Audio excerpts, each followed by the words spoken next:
As this timeline plays, let's take a moment and look at the success of the women before us.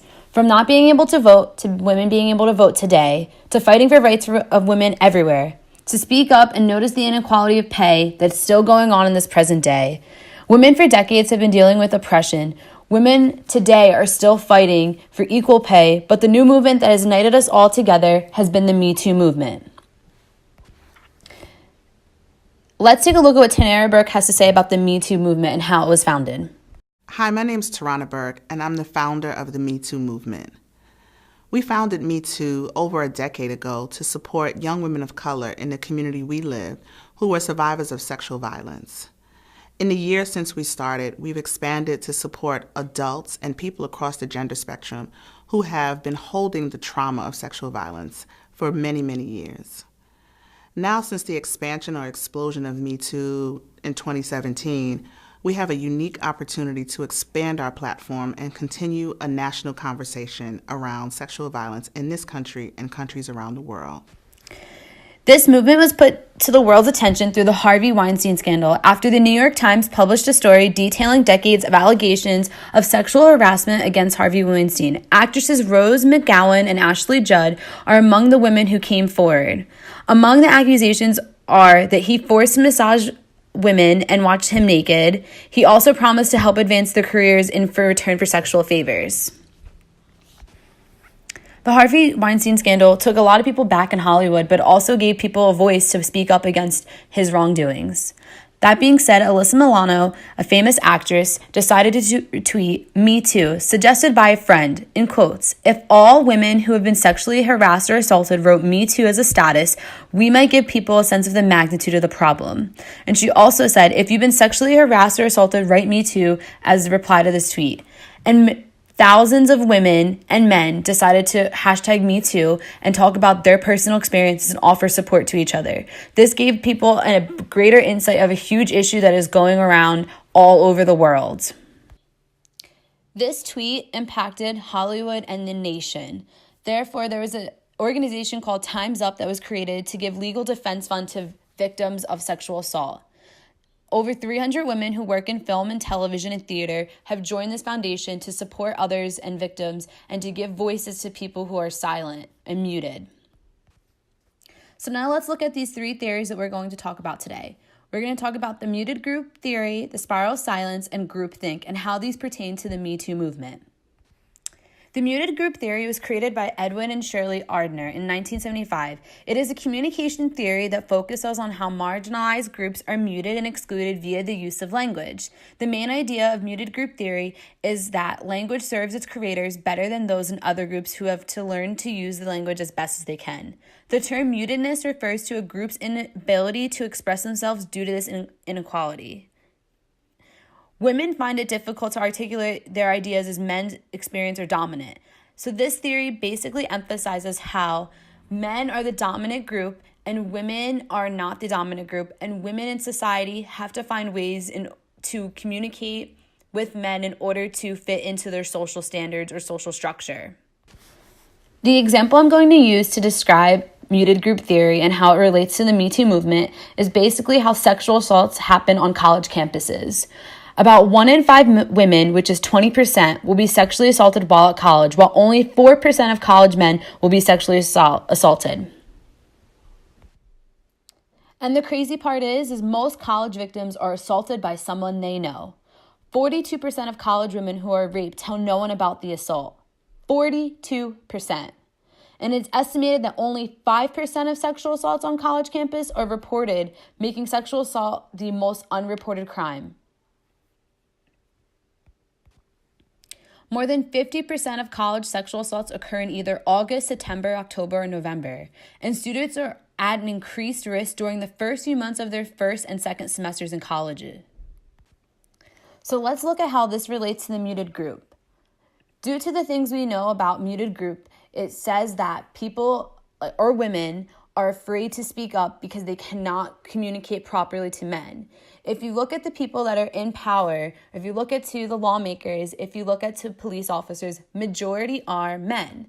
Therefore, women who are being sexually assaulted are afraid to report something that's happening because they're unable to communicate properly to a man.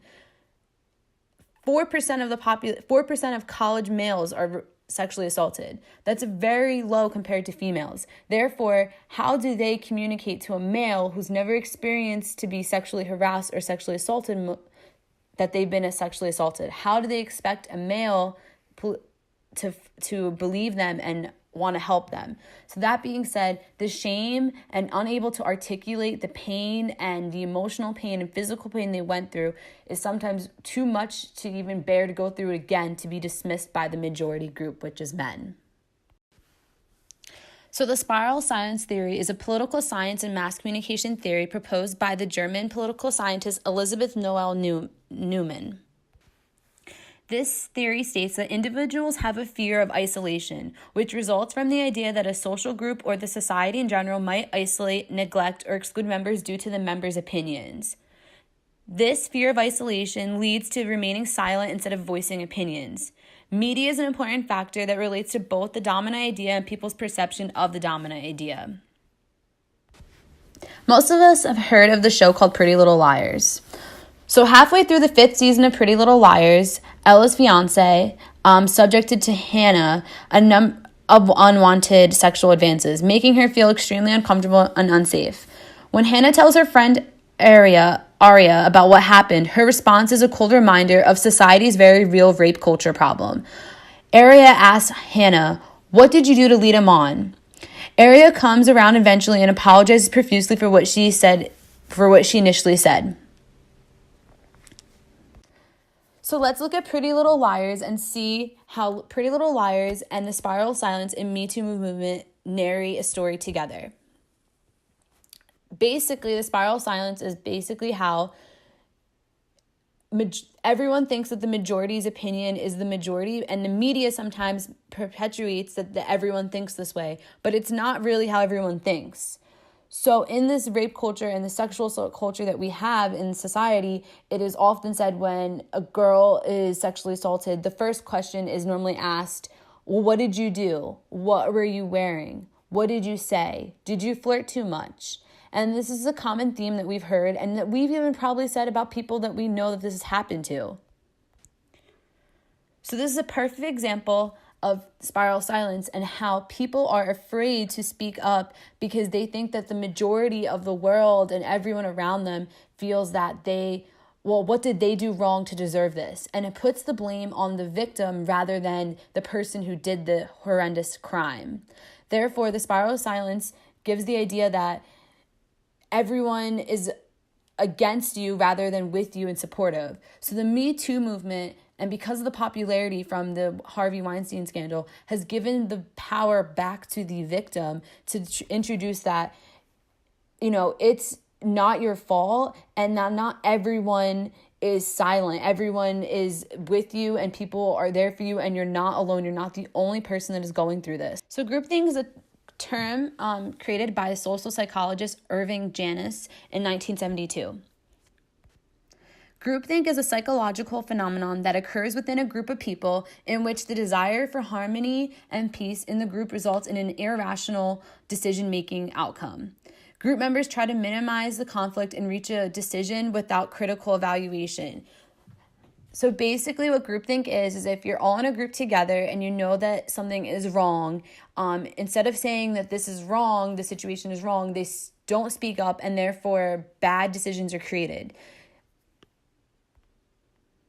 But another popular one that most of us have probably forgotten about was the Penn State Sandusky situation.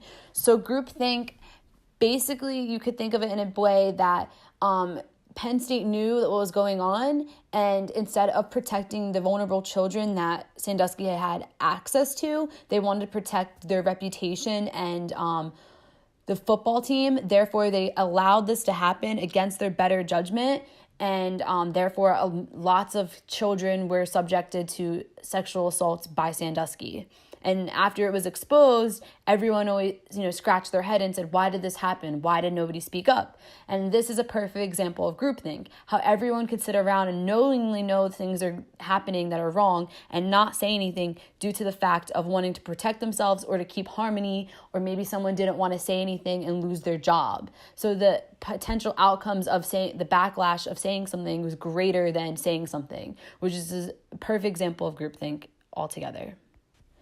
So let's relate it back to the Me Too movement. So Me Too movement is meant to give people the voice and support for sexual assaults that happen to them. And that being said, groupthink can occur when it can occur in making laws to protect these groups of people. So maybe there's not enough laws and maybe nobody speaks up because they want to make sure things are harmonious, or maybe they want to make sure that their particular law for their state is passed, so therefore they don't want to speak up against something and hurt someone's feelings. And this can occur, and this could affect people that are sexually assaulted.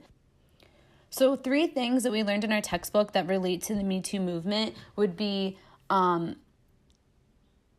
the narrative. So basically the Me Too movement has a narrative and there's a meaning behind it. There's a story behind it. And therefore the section on the website, the tweets that people tweet, give a narrative to a greater story and greater problem that is going on around the nation.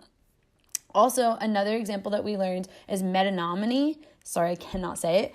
But basically, celebrities that are involved in the Me Too movement have really normalized the situation, and people are attracted or maybe feel that celebrities are on a higher standard of things, but because of being able to normalize themselves and say that this has happened to them as well, it gives people like the average person a greater understanding of maybe being okay to say, this happened to me too, let me go get help. And another close reading that we learned about technique was the tension, which there's tension throughout this entire movement and in all of these examples, because there's a problem that occurred and we have to understand how to fix the problem and what the problem is. And the problem is sexual assaults that are going on that are not being reported, and how to help the victims in this situation. So these 3 techniques I found really special, and I felt that they would be very helpful in understanding even better by using the Me Too movement. Also, so this is the end of my presentation. I hope you enjoyed it. And as you can see,